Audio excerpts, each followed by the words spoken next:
I would come to town with Granddad after I was a little bigger. And where we have the museum now, I remember going there to that store with him.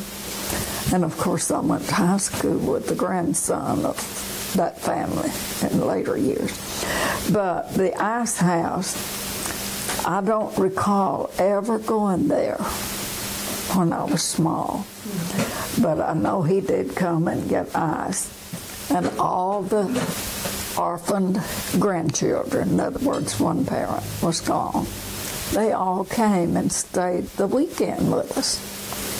And I remember the Warren kids, and that was St. Nettie's three, their aunt, Bernard Warren, who became Jack Ernie's sister-in-law in later years.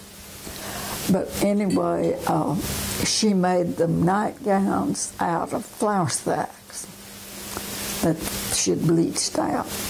And just with the sewing machine, she sewed their initial on the tail of their gown. So we wouldn't have any problem with that. And we always looked forward to the ice cream. And it was made in a syrup bucket. What kind of bucket? See, that's the reason I can't believe you don't know these things. In the fall, everywhere that I ever went, there was one person in the neighborhood that had a syrup mill. And everybody raised sorghum cane and ribbon cane. And then everybody came there and made their syrup. And you had a grinder that would grind the juice out.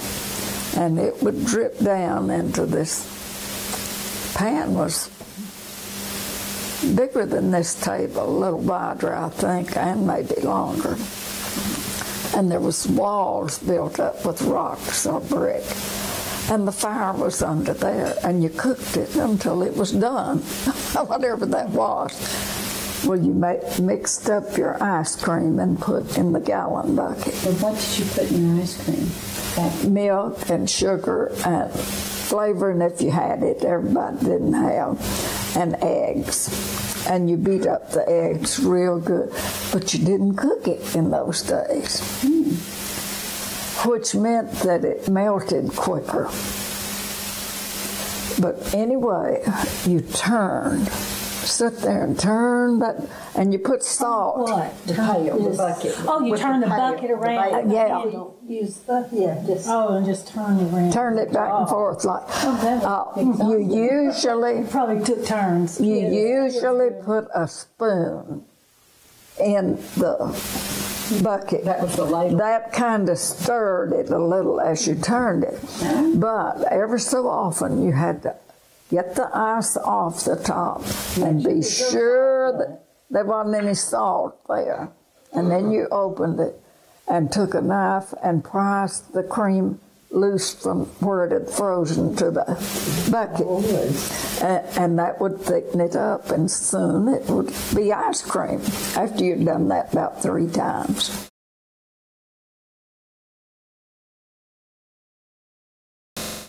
The cousins got together, and of course you made pallets on the floor to sleep.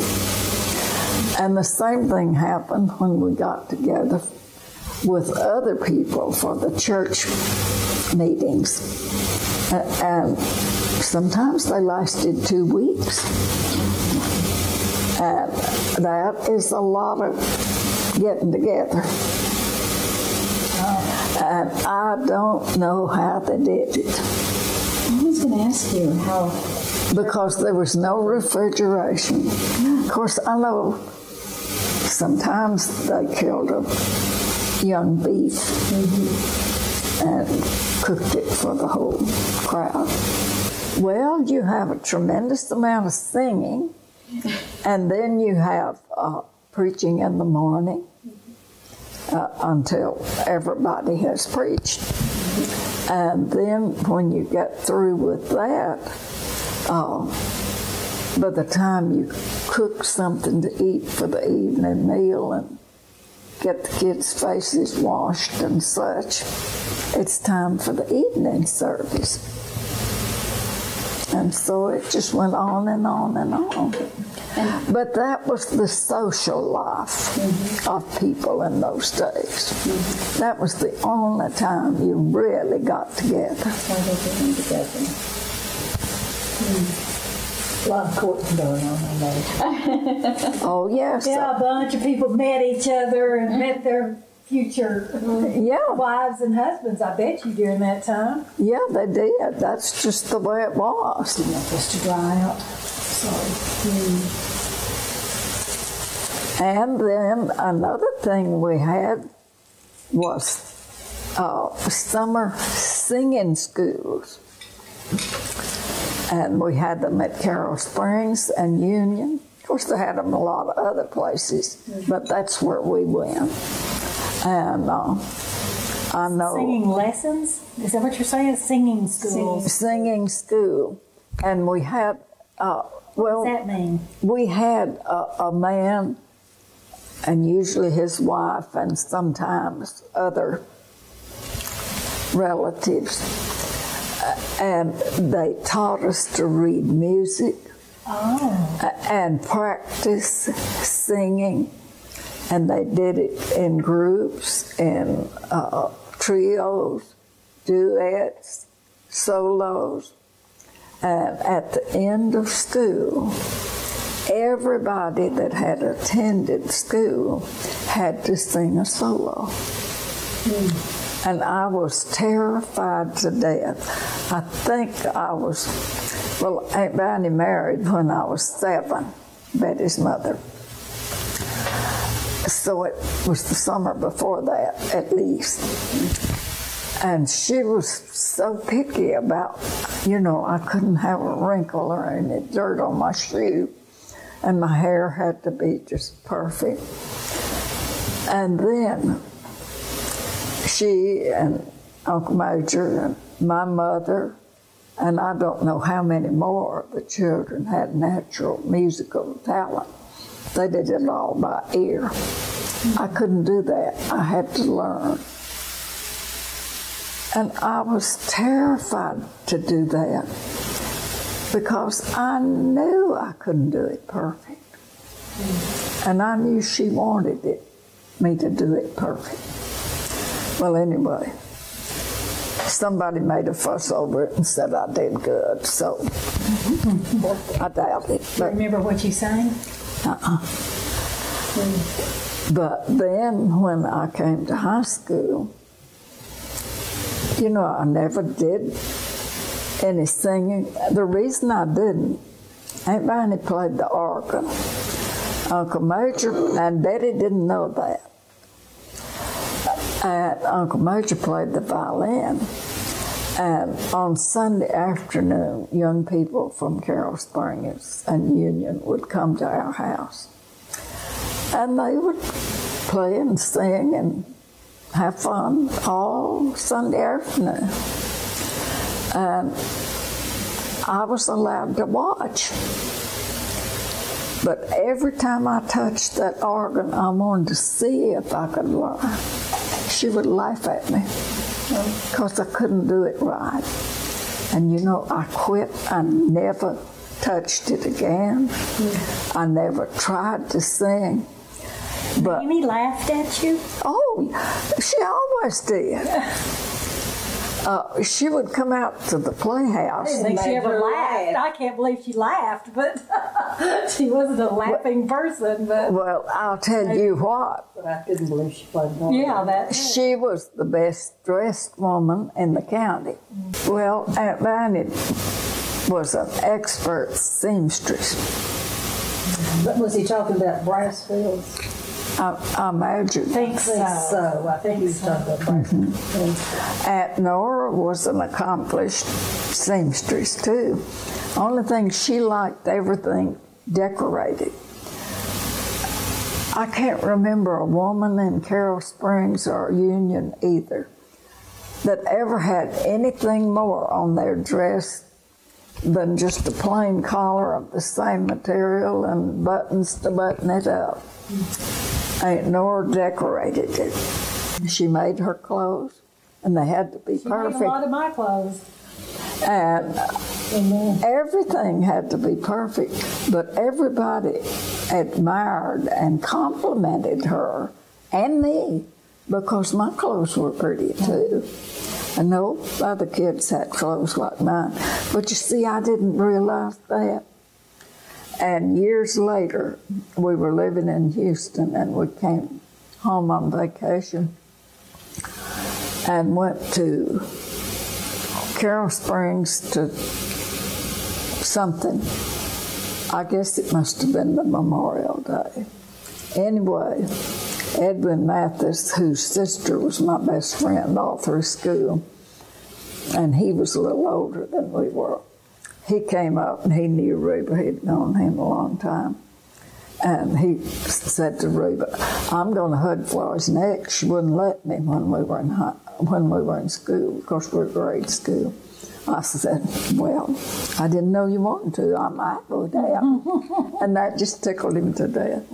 But anyway, as we talked, he said, "We always knew that Floy was too good for us." He's talking about the boys out there. And that she would do things that we couldn't do. And that made me feel so bad. What happened to make them think that?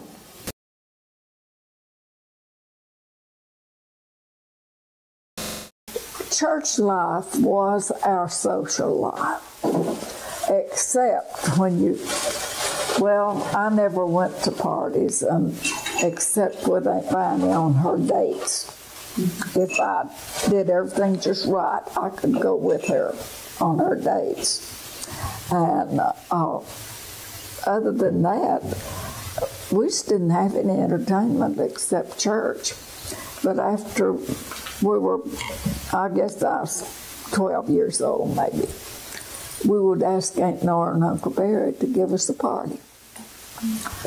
Now, one of the Costello girls, which was Reba's cousin, I didn't know him at the time, but I knew them. She'd come down and spend a week with me, and she'd say, "Let's walk over to Aunt Nora's and see if they'll give us a party." Well, that was 3 miles, but we would just walk off there, and it might be Saturday, just before noon when we'd get there. Yeah, they'd give us a party. Uncle Barry goes out and hooks the mules to the wagon, and he drives all over the community and tells everybody to come to their house that night because we're having a party. And while he's doing that, Aunt Nora's baking pies, cake, and cookies. And they make coffee and have hot chocolate. Well, they take the beds down, put them out on the back porch, put chairs around the wall with a boxing plank from one chair to the next, cover it with quilts, places for everybody to sit. And the grown-ups come as well as, and little kids too. And I remember one in particular, Grandma Hanks, which was related to the Miller family. Anyway, Aunt Nora always fixed something that most other people couldn't afford to. But she had made this enormous banana pudding. And she made the filling thin enough that when she covered the top with the cookies and put that over it, they looked almost like egg yolks, you know. And I remember Grandma Hanks coming by, and she didn't say Nora. She said, "Nora, how did you fix them eggs?" Fixed him eggs. She'd had her second helping. She thought it was so good. But anyway, Uncle Barry played the Jew's harp. What's that? Stick it in your mouth.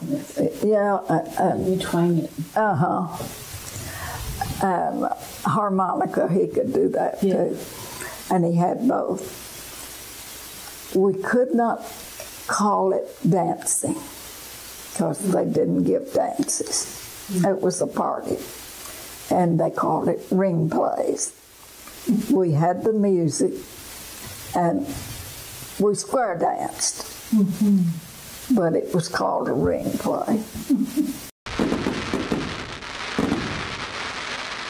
We didn't have firecrackers and fireworks and all sorts of things, but Aunt Nora would take old socks, or sometimes she would just wind twine when you unravel feed bags and things like that, and she'd make a ball about that big.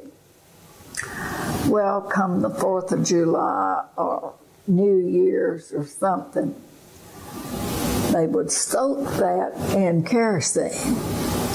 And Uncle Barry had some kind of gloves. I guess they were leather, or they were kind of stiff.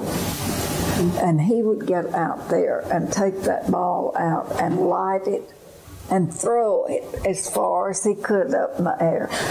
Just the most fun. I look forward to that. Did you set the woods on fire? Yeah, really? No. That sounds kind of dangerous. Was just out there in the field back of their house. They didn't have a blade of grass in their yard either. No.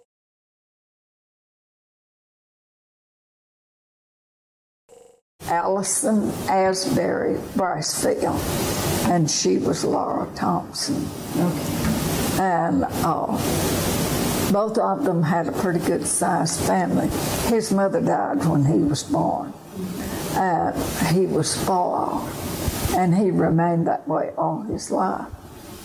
One of the things that I remember that I just think is so terrible, always did. Grandmother, we didn't have too many laying hens, but she would save the well-shaped eggs and mark them with a pencil. So be sure not to cook those. And when she would get 15, she would, if a hen was setting, she'd put them under her. One afternoon, nearly sundown, she and I went out. She put the eggs in her apron and carried them out, put them under the hen. Granddad was sitting on the porch. We got back and sat down, and he looked up at her and he said, "Laura, I just took me a notion. I want a mess of eggs for supper."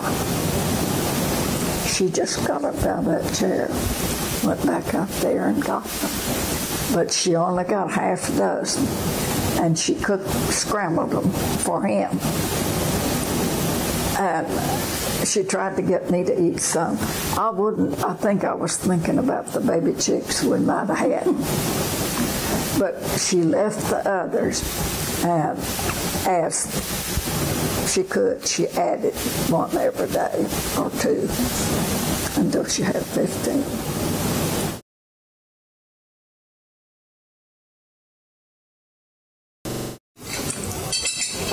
We were having Ethel Houston back for her second year, and I'd be in the 6th grade.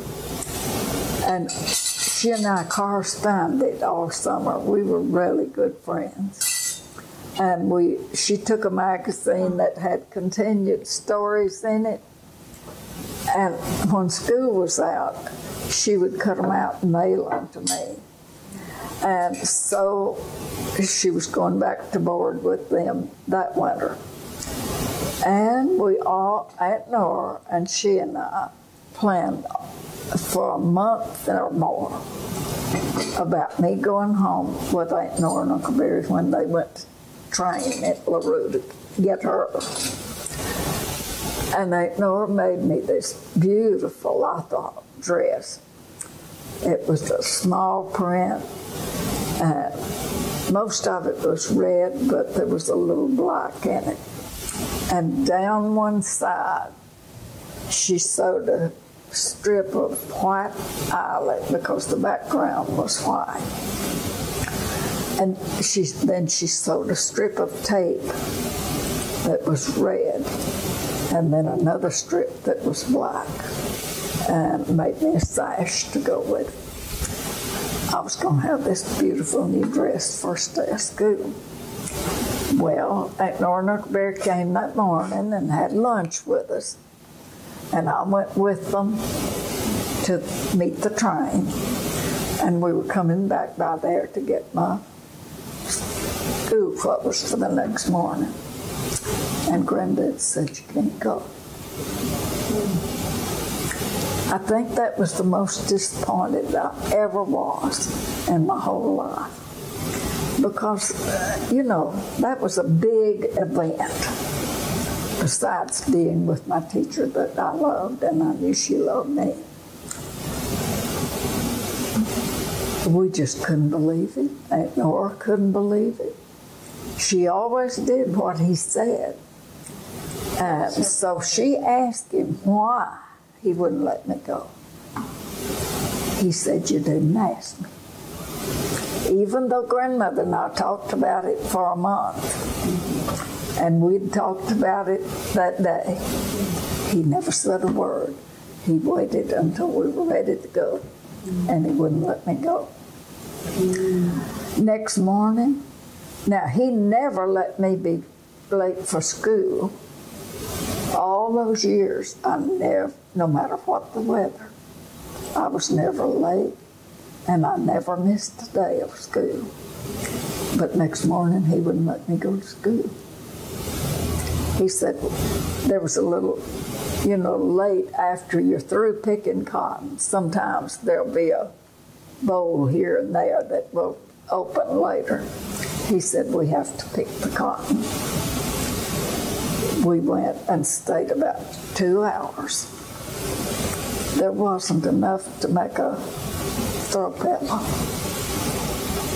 We got to the house. He said, "Now you can get ready and go to school." I didn't want to go, but I had to.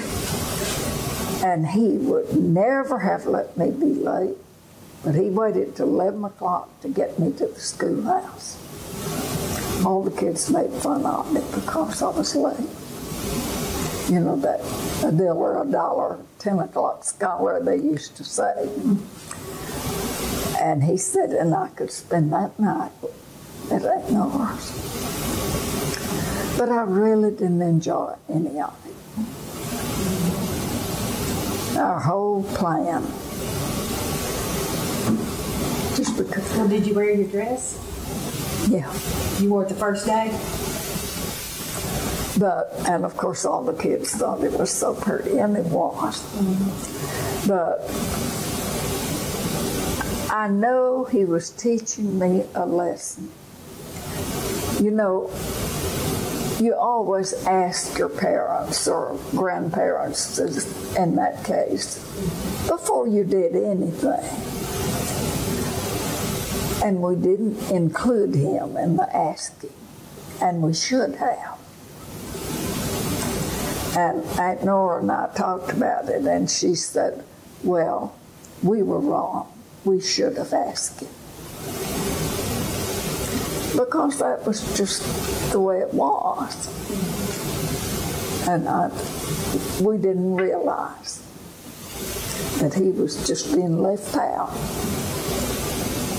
Had no say in it at all, and yet he controlled it. Mm-hmm. Well, maybe that taught me something I wouldn't have ever known otherwise. Because I never forgot about it. Yeah. I don't know that I was there after my mother died. But I do know that Irene came over with Daddy, I guess, to their house because she told me they did. And she cried because they couldn't keep me. She said she could take care of me. she was 4 when our mother died. And she said she took care of me. While our mother was cooking or bringing in the clothes or something, she'd put me up on the bed and have Irene watch me. She thought she took care of me. But you see, I didn't know that she didn't have a happy life. And she just wanted me to be there, or she wanted to be with me, either way. She never said a word against Grandma Abernathy. I was told by others that she was very mean. And I heard that story from more than one source. But Aunt Bonnie told me that when she was pregnant with Irene, it was a cold, rainy day, and Dad had gone to town, and Mother went outside for something, maybe to the outdoor toilet, and Grandmother locked the doors and wouldn't let her in the house. And she found an old quilt hanging on the fence, and she got it and got up against the tree and wrapped it around her. And when Grandmother heard the wagon coming before he got to the house, she made her come back inside.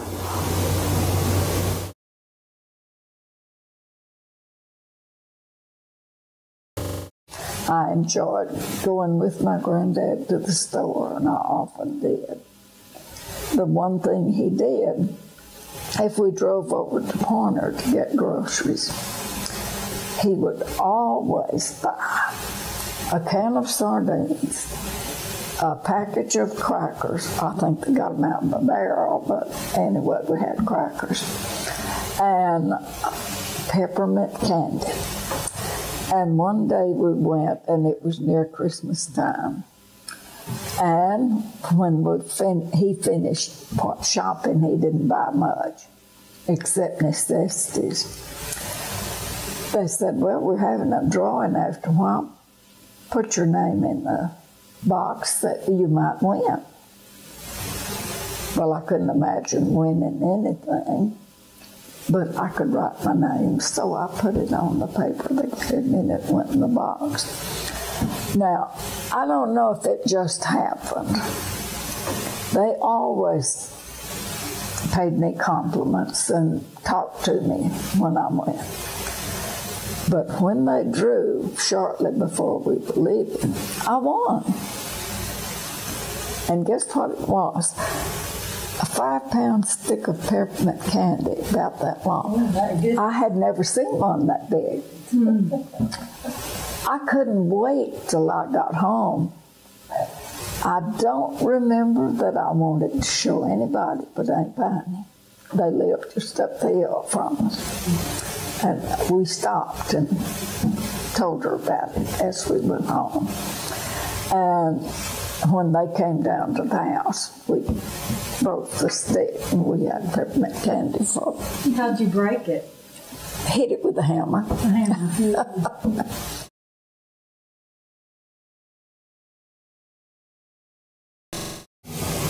She was leaning over the fireplace cooking, and so they said, Daddy told somebody also that she drew back the firing pan to knock her in the fire. Knock who in the fire? My mother. And Daddy just touched his mother and shook his head. He didn't say a word. And later he told her, he said, I ought to have known not to bring you here. In other words, I guess she had always not been what she should have been. I don't know. She might have been an angel, because some of the prices talked about Aunt Lindy, so she hung the moon. And I would say that it wasn't possible to be that friendly and kind with some people and my direct opposite of others, but I saw my mother-in-law do that. So I know you can't have two personalities.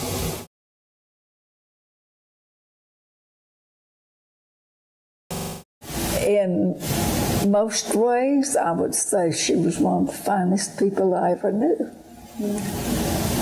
But she let me know when I got in the family that I wasn't quite good enough for the Millers. And she let me know that in many ways through the years.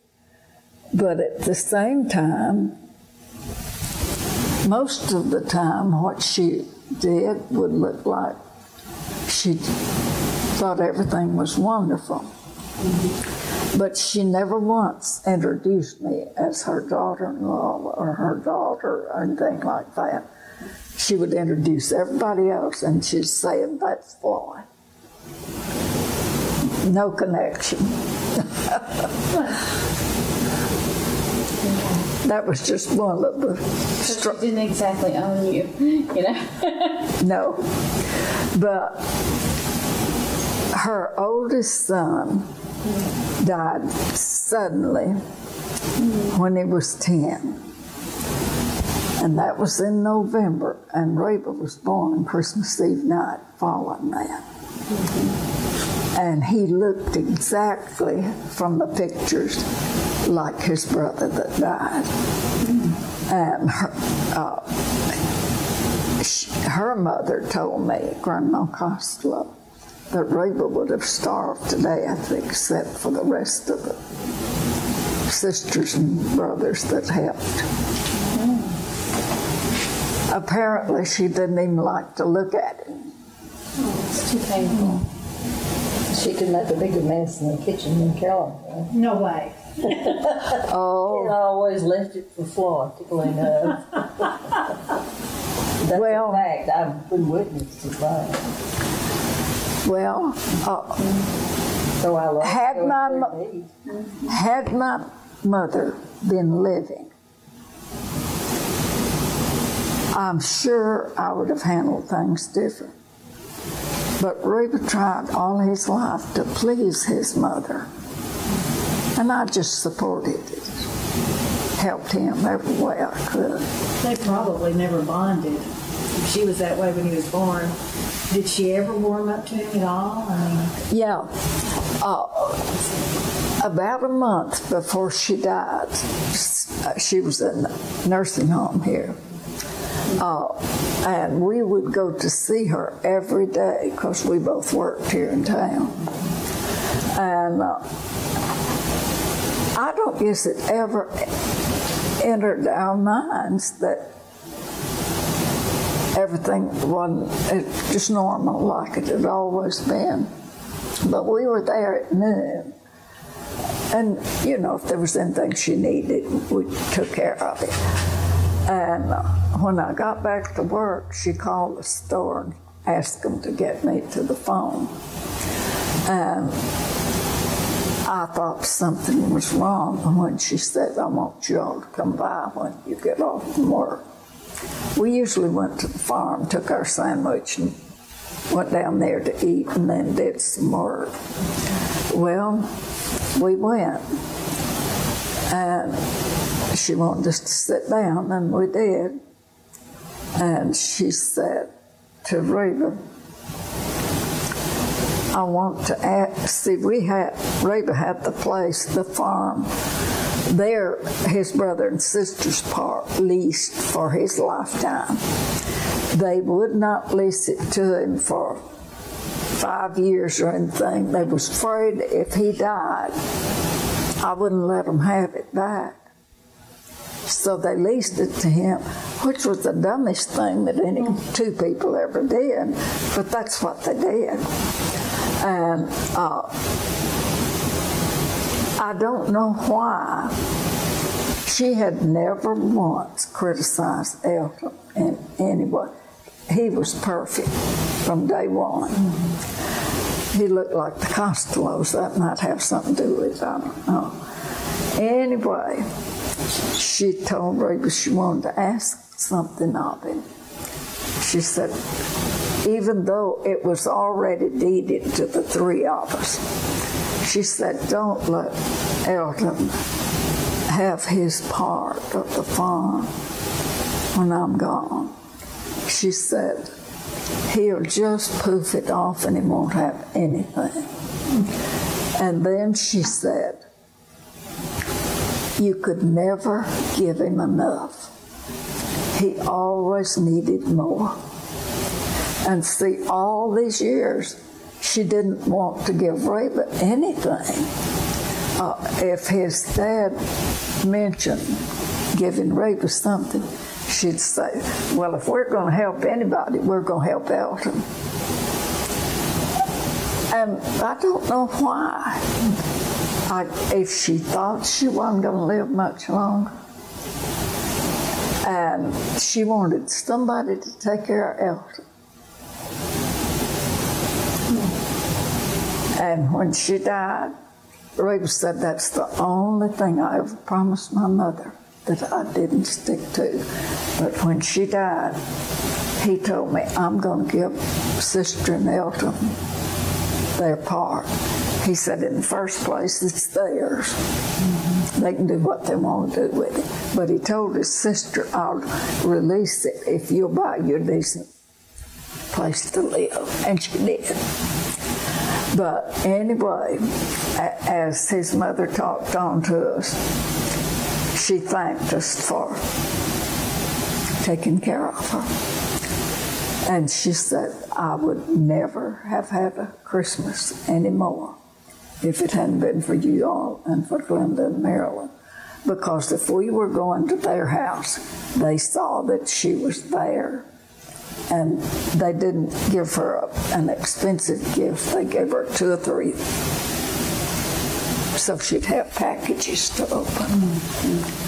And the others didn't even send her a card, much less bring her a gift. Elton sent her the Reader's Digest one time when he was... Because he was writing in it, right? Well, no, because he had a newspaper office and he got it for nothing. Oh.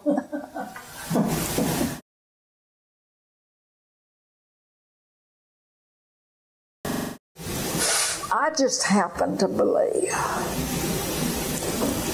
that what we send into the lives of others comes back into our own. And I've been telling people for many years, I'm very selfish. I want a good life.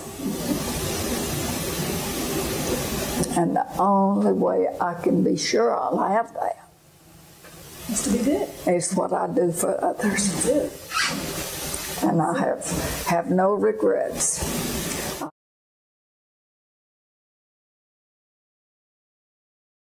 When Uncle Major came home, he was in France when the war ended.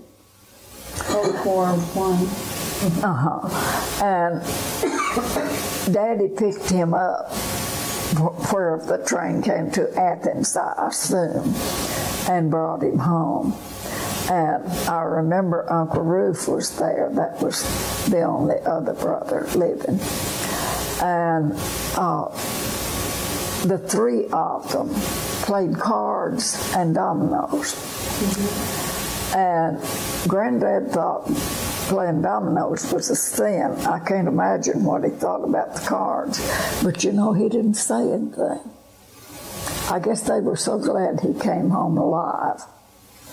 That, and since Daddy didn't come, but that one time, after we got in the fireplace room, I remember Granddad was sitting by the window.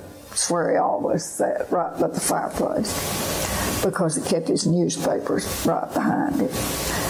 And Dad picked me up and set me in his lap and leaned his chair, just straight chair, back against the wall. And they talked to each other. No affection at all, ever. And when he had the stroke and couldn't talk,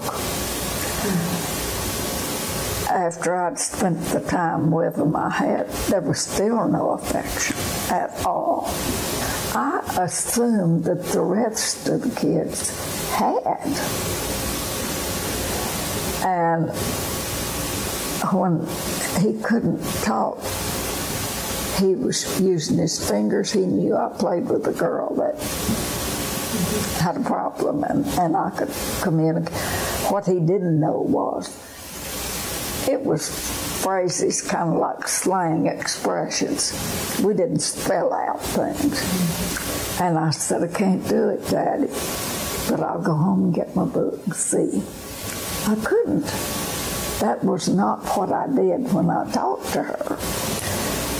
And he wouldn't know what I was saying. So our pastor's wife took me back over there. And when I got there, that was the next day, he said, he looked at me and tears running down his face, and he said, I'm sorry. And I said, Daddy, you're one of the fortunate ones. You live to know what you missed. And from that day forward, we had a good relationship. But when I was staying with him, when Jean was the baby, she just loved all little girls like men, you know, better than they do women. And she would try to pull up to him. He would not pick her up. He wouldn't pay any attention to her. And I was out on the back porch doing something, and he came out there, and she tried to get his attention, and he didn't pay any attention to her. I was 16 years old. We'd never had a serious conversation. I whirled around. I said, Daddy, why don't you pay attention to Jean? She loves you. He looked like I'd hit him.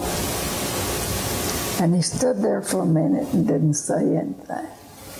He said, I think I can tell you. He said, one time, I lost everything I loved. And I said it'd never happen again. I'd never love anybody anymore.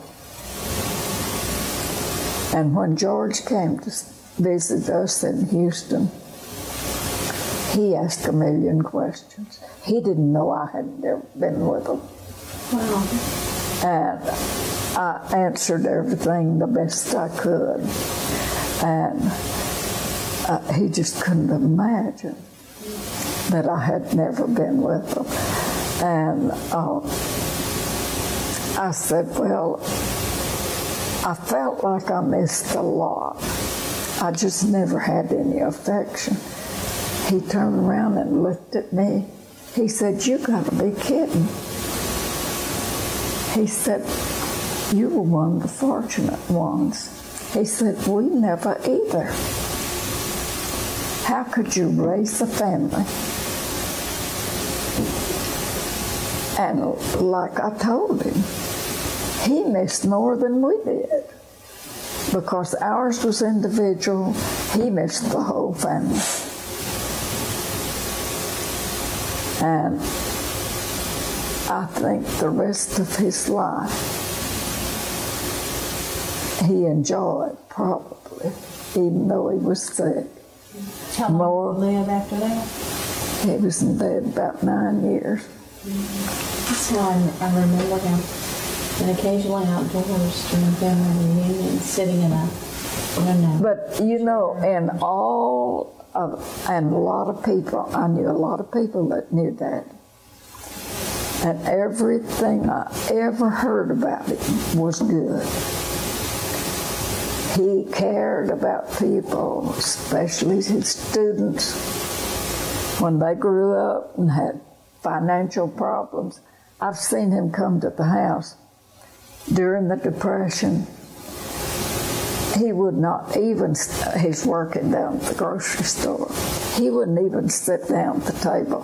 He'd just reach over and get a piece of bread and put some meat or something between it. He'd say, I can't take time to eat. So-and-so, Bud Till or somebody had a sick baby and they can't get any money. I've got to go get them some money. He was kind. Now, he was firm in his school teaching. No matter how much he cared for them, he wanted them to get the work, and he was pretty firm about that. But he just neglected his family insofar as personal contact. And I now after he told me that, I understood why. I remember it behind she almost hated it. She said he didn't shed a tear at the funeral. I said, good night, that's the most painful grief there is, when you can't get rid of it. Mm-hmm. And after he told me what he did, I understood. But I don't know if the rest of them understood or not.